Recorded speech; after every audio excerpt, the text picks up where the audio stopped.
going on again, YouTube? Me? I got some new jewelry here.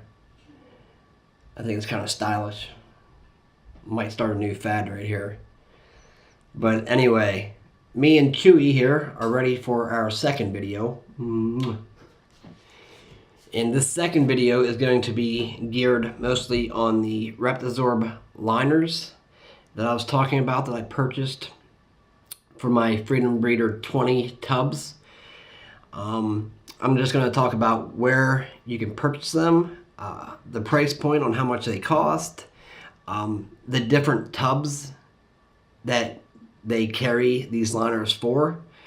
I'm going to go over all that. And another thing we're going to touch on is for the new ball python owners, what you need to start out and what you should have before you even bring one of these home. Okay, I'm going to tell you exactly what you need to do before you purchase and bring home your new ball python.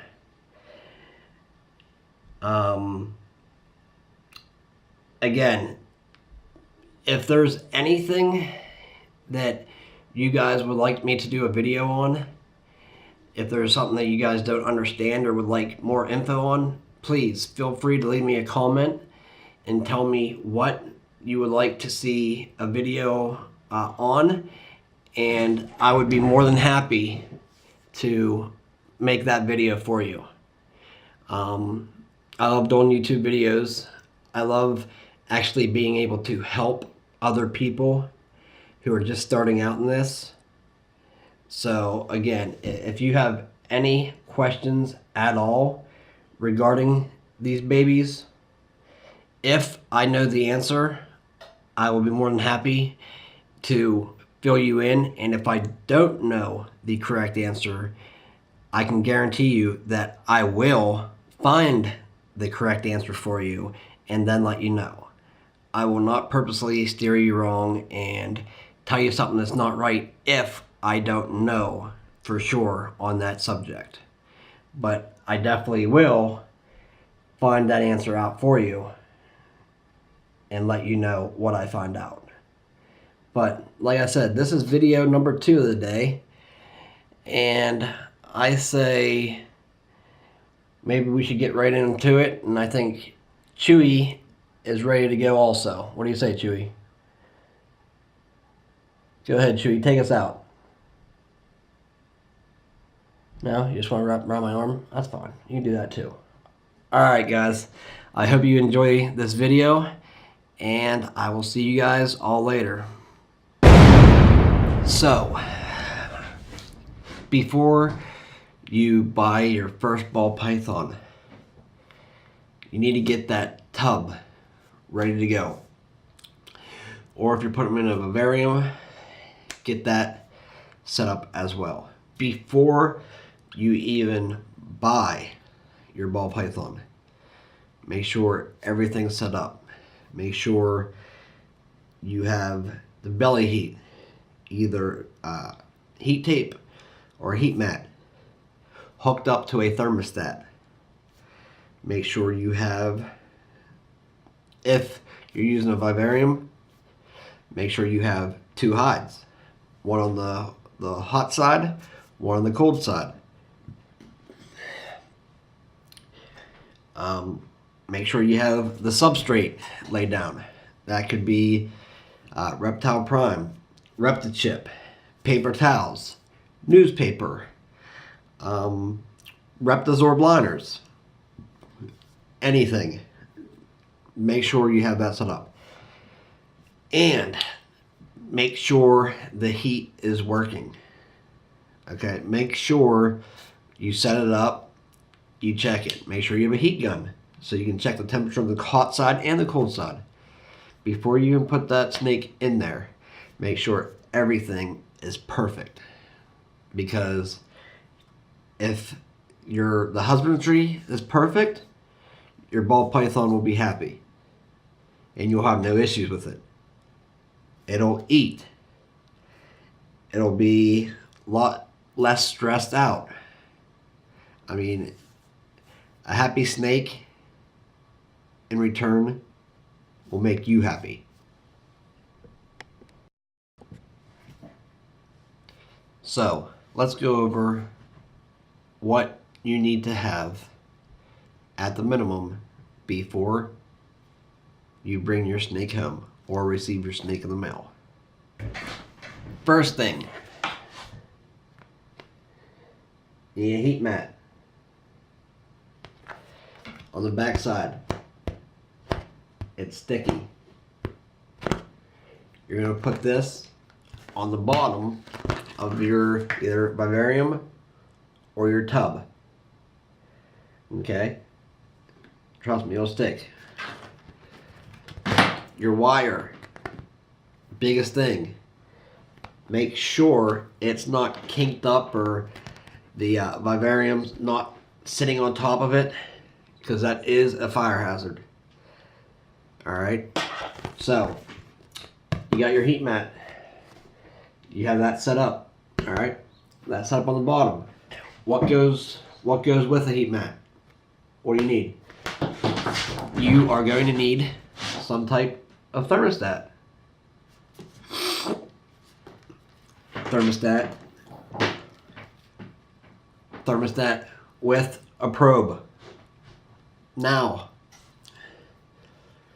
this is debatable. I've done it both ways. Some people say this probe needs to go directly under or on the heat mat and then up against either the tub or the vivarium. I've done it that way. Some people say, no. Why would I do that when I'm trying to get the temperature what it needs on whatever you're using, being a vivarium or a tub? A lot of people will put this inside the tub on the warm side. Okay? That way they know what the temperature is where their ball python is laying. Okay? So I've tried it both ways. I've tried it directly on the heat mat, and I put it directly on the floor, on the floor of the enclosure.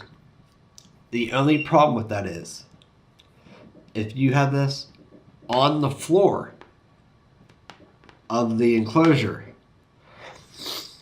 what happens if the snake knocks it loose? Okay? And then it's not touching the floor anymore.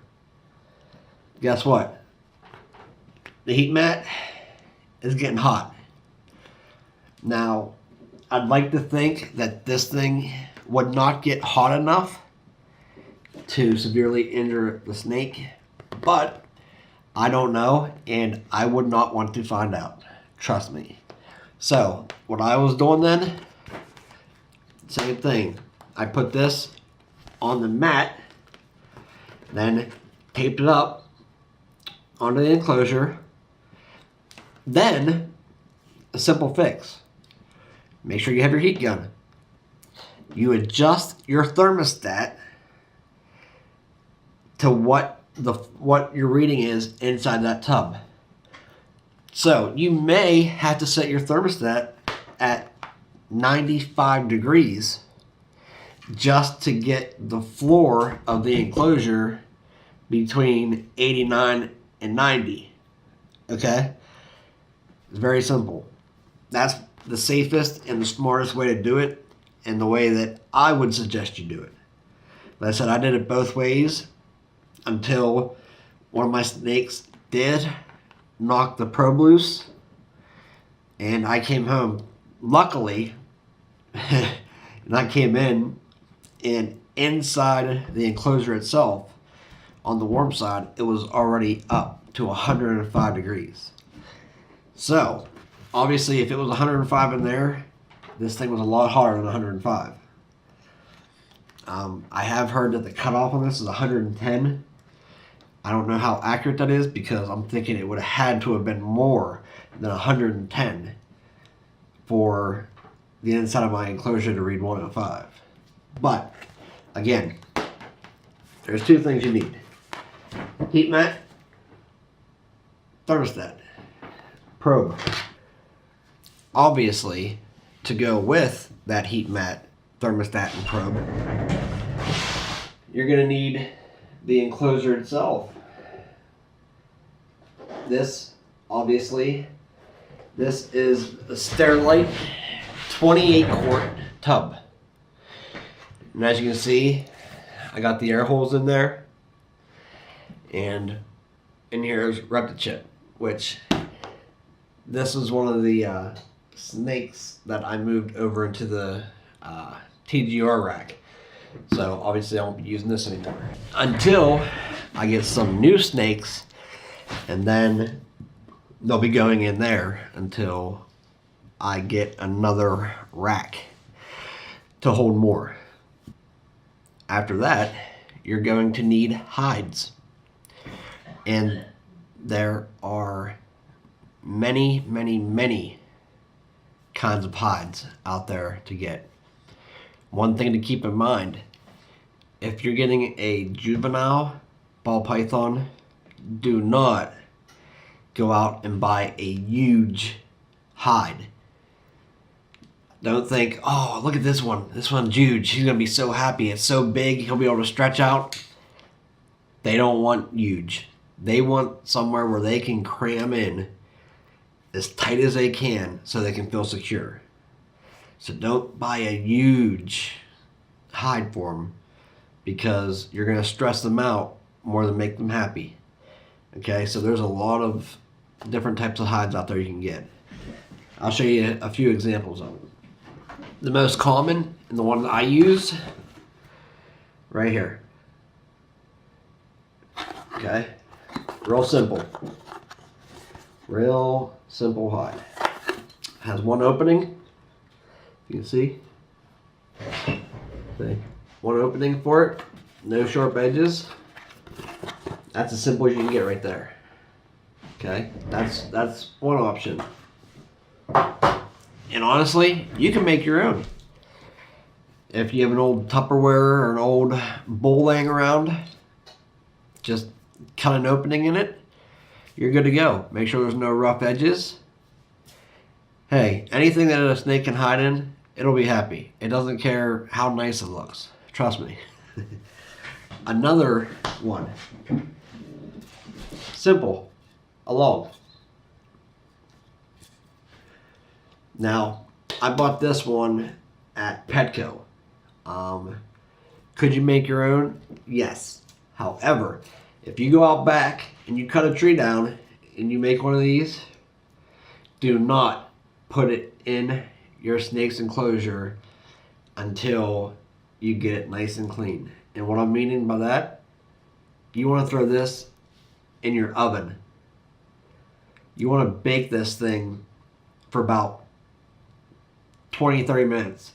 So if there is anything in here, you're killing it. You could also freeze it. Throw it into the freezer for a day. But do not cut this out from outside, take it inside and put it in something enclosure.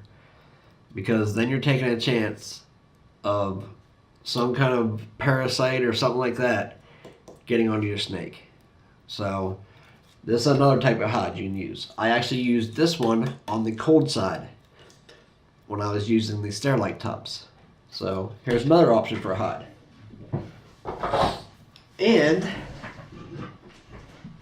people who like the nice fancy looking ones like I was at first, here's another option. Real nice one. However, you do not want to get this for a baby, because this is actually, as you can see, that's a nice size. That's a little bit too much room for a baby.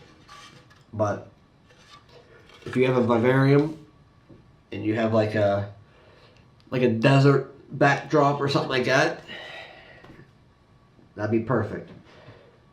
This would run you probably somewhere around, I don't know, $20 at Petco. So there you go. We went over the heat the thermostat, the hides. Like I said, for the bedding, newspapers, paper towels, Reptichip, Reptile Prime, the Reptisorb liners that I just got. There's so many things you can do. They're not picky, trust me.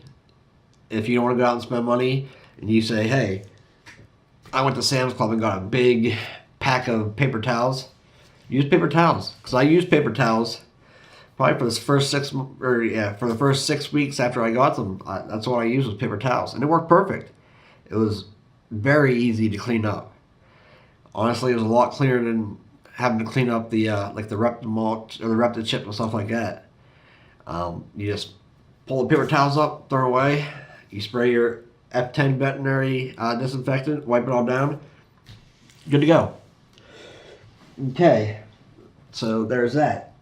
And the last necessity that your ball python's going to need, water bowl. Like I said, this was in a tub. This is when I had it was like a little cave setting I had in there. So I had the realistic cave and the rock water bowl. And this is another one for Petco. Another piece of advice. Get a bowl that has weight to it. This one has some nice weight to it, especially when there's water filled up in it. You put a little plastic bowl in there, or a little plastic cup. Trust me, it's spilling it. Because it does like to wrap around the water bowl, and it will spill. And then you will either have humidity problems or you'll have a very wet and miserable snake. So make sure you get a bowl that has some weight to it. It doesn't have to be a pretty bowl like this. If you have a heavy salad bowl or something, use that. I mean, be creative. You can use whatever you want. It doesn't have to look pretty. If you're keeping them and you're not planning on having them out on display, use whatever you want. I mean, it's as long as the snakes are happy. Honestly, the way I feel, I don't care what it looks like. As long as those snakes are happy and not stressed out, that's all that matters. I could care less what kind of bowl I have in these tubs. But that is the other thing you need. And like I said before, whatever you do not, I can't say this enough, do not buy a heat rock for your snake. Unless you want to have a cooked snake. And if you go to Petco and you ask them what they need, if you buy it from Petco and they say, oh, here, you need this heat rock. No, you don't. You don't want that heat rock. They shouldn't even sell those things anymore. Because I'm telling you right now, your snake will get burnt or die. Because they're bad news and they should be banned, honestly. Just stay away from them. I can't say that enough. Stay away from heat rocks. As long as you have a Heatmat, you're fine. Trust me. They're not picky. You don't need a heat rock and a heat pad. You don't need all that. All you need is a Heatmat for the warm side. You need a cold side. You need hides. You need a water bowl. That's it. Honestly, that's it. Another thing you need, I almost forgot about this. This is another big one. You don't necessarily need a temperature on here. If you have a temperature gun.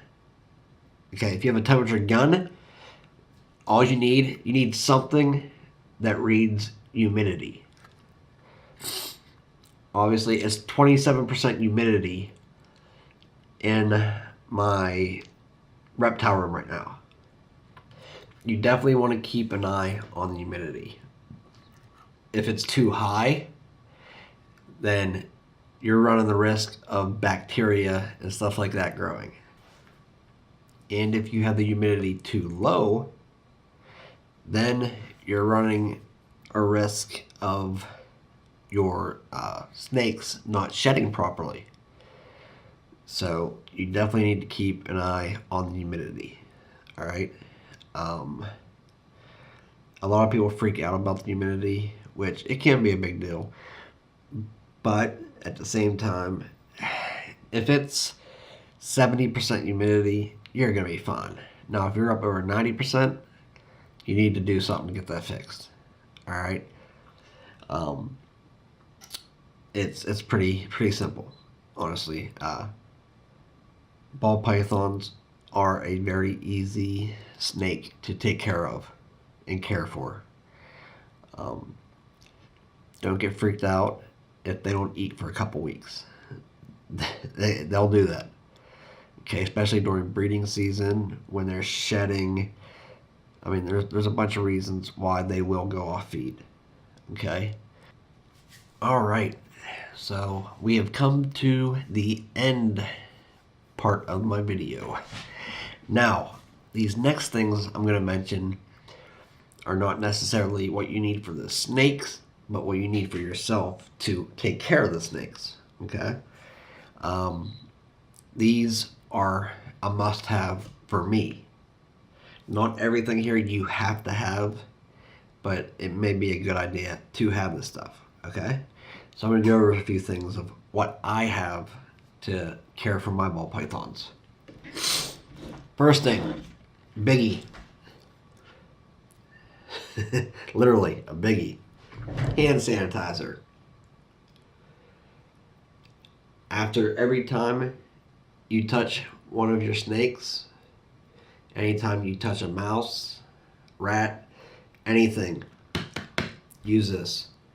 If you touch a mouse and you feed a snake and you open up the next enclosure and you didn't wash your hands or use hand sanitizer, you're running the chance of that snake thinking your finger is its dinner. Because it's smelling that mouse or that rat and it's coming from your hand, guess what? You can be in trouble. Trust me. Okay? There's that. Next thing. This is what I use to clean their enclosures, water bowls, everything of theirs. I use this. It's the F10 veterinary disinfectant. You can get this on Amazon. This here is the ready to use stuff, so you don't have to dilute it or anything. Works awesome. Please, I apologize. I'm sick, and I'm sure you can probably hear it. So deal with. Just bear with me here. But F10, it's a big thing you should have. Also, you can get it like this as well, and then you have to dilute this. I just got this yesterday, I believe. And again, you can get this on Amazon too, and it's not that expensive. And it lasts a very long time. As long as you use it sparingly. Another big must. Gloves. You can get boxes of gloves at Walmart, Walgreens, CVS. They're not expensive. That's a big thing. You're touching the same thing. You're touching mice. You're spot cleaning the enclosures and scooping up poop and all that stuff. You want these. Trust me. You want these. Okay. Next thing. Tongs. When you're feeding, you can use your hands to feed. I wouldn't recommend it. These come in very handy. By the tail, right there, that's it. Another thing, very cheap. These ones are made from Zoo Med. They come in handy. Next thing, you don't need this, but I mean, it'd be nice to have around in case you have an aggressive snake that you can't get anywhere near it.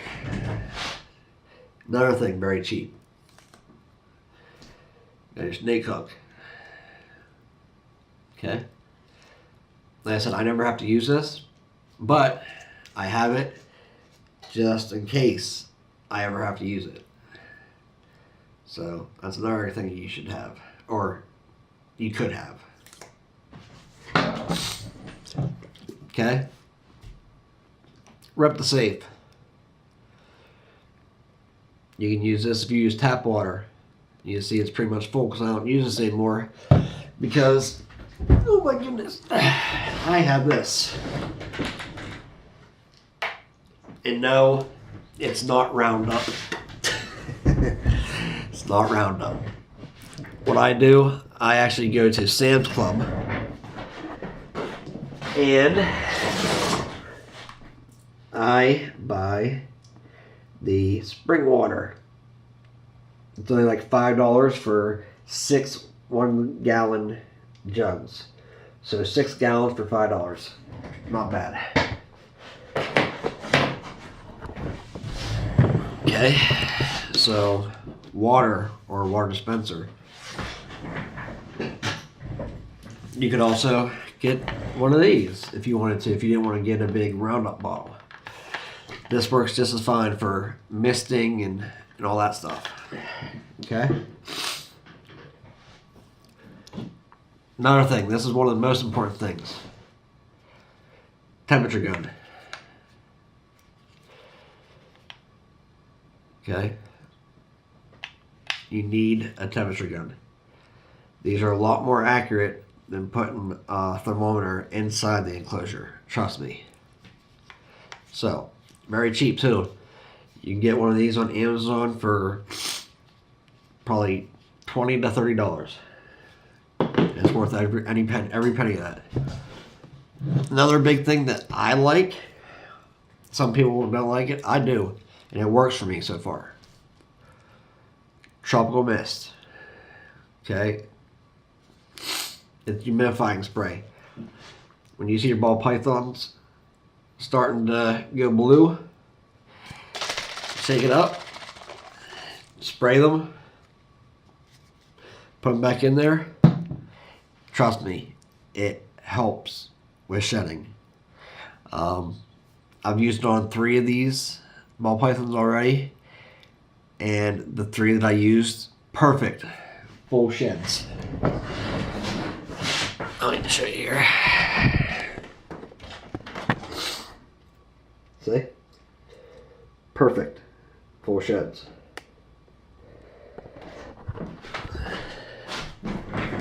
And the one I didn't use it on, terrible shed. It came off in about 6 pieces, so that's probably a good thing to have, honestly. And for the Reptazorb liners, you can purchase them from SuperiorShippingSupplies.com. You can order them, the ones for the FB20 rack and the FB20 tubs, for a 50 pack with the hole built into them. They are $20.75, and for a box of 200 liners, they are $73. The shipping depends on where you're getting it shipped to. Obviously, here in Pennsylvania, the shipping cost $17.50, and it took 4 business days after ordering it to get them here delivered to the house.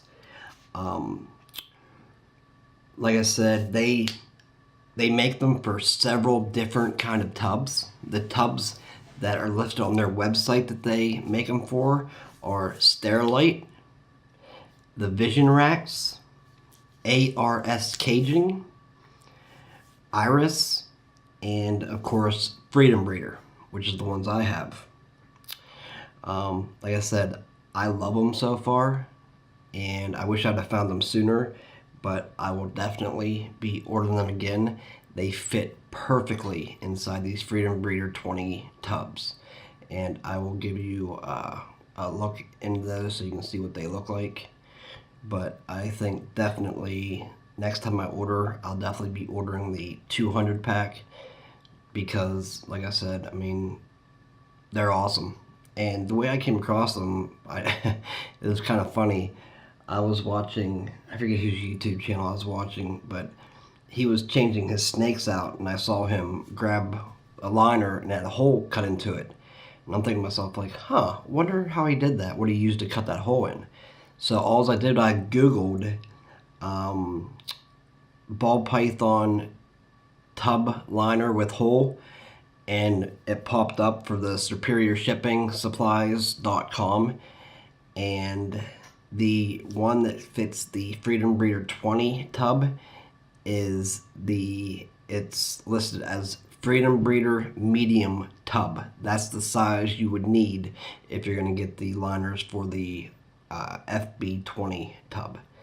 But let's go ahead and take a look at what they look like here. I have them in a stack here, but there you can see what they look like, and that's a stack of 50 right there. But I mean, they are nice. They look really, really thin, but it's a really, if you feel it, it's an absorbent feel. You can tell it definitely will absorb liquid and stuff. But that's what they are right there. Here I will show you the fit of them, how nicely they fit. You can see nice around the edges,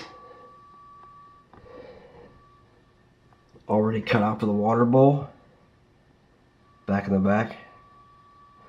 And as you can see, Chewy loves it. What's up, baby? How you doing? How you doing, baby? But like I said, I mean, you can see for yourself, they fit great. Super absorbent. I looked in here earlier and there was water spilled on here and it was soaking wet, and now it's completely dry. So obviously they're pretty absorbent if it dried up that quickly. But if you're interested in buying them, I would definitely give my recommendation. I love them so far. And again, if you would like to buy those, you can go to superiorshippingsupplies.com, and they have everything there that you need. They have the insulated shipping boxes, the snake bags. They sell the heat packs, the cold packs. So pretty much anything you need for your reptiles, they have it there. It reminds me, it's almost like the same site as Triple L Reptiles or the Bean Farm, something like that, selling reptile supplies. But again, they are called Reptazorb liners, and they come in 50 packs and 200 packs. And the tubs are Sterilite, Vision Racks, ARS Caging, Iris, and Freedom Breeder. So I hope that gives you an idea if you're thinking about what kind of substrate to use for your ball pythons. I just gave you another option there. So I hope that helps out if someone's wondering what they should use. But this video has been long enough. I hope I answered all the questions and didn't forget any that people have asked me. If you have any more questions or want to see any more videos on different topics, please feel free. Leave in the comments whatever you want to see. But I hope everyone has a great evening. Please like, comment, and share, and subscribe if you're not already. And I will see you all very soon.